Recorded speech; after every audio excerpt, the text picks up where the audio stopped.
Je vais prendre juste quelques secondes pour vous parler d'un sujet qui me préoccupe. Vous savez, en tant que conseiller d'orientation scolaire et professionnelle et directeur général du cabinet étudie, je parle avec tellement de gens à longueur de journée.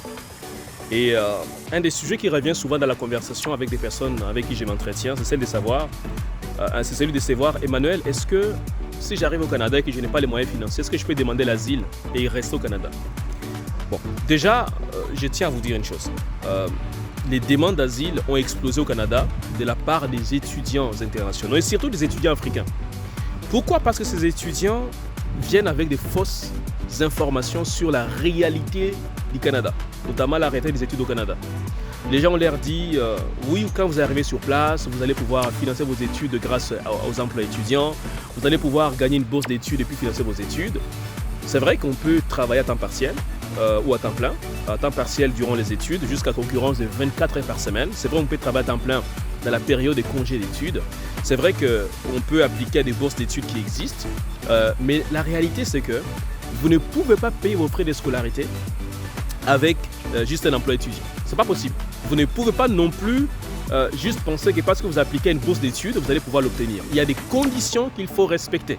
Et souvent, la quantité de bourses est tellement minime en comparaison du nombre de personnes qui appliquent, ce qui réduit considérablement les chances de l'obtenir.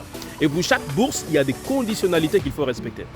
Maintenant, les gens pensent qu'une fois qu'ils arrivent au Canada, ils vont demander l'asile facilement.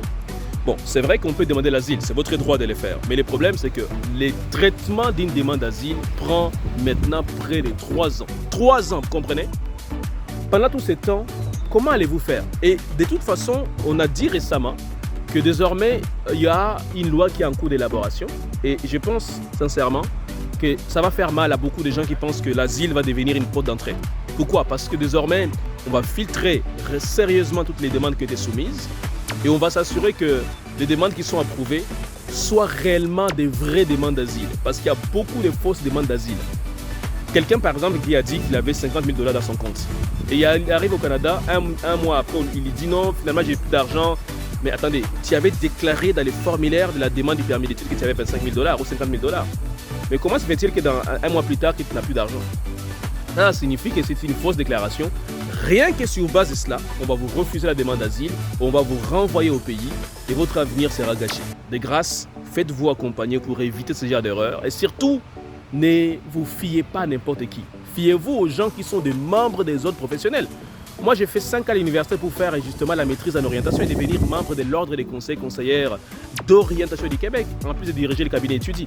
Et j'ai vu que quand les gens ont des bonnes informations, ils prennent des bonnes décisions. Prenez rendez-vous, c'est dans la barre de description et à bientôt.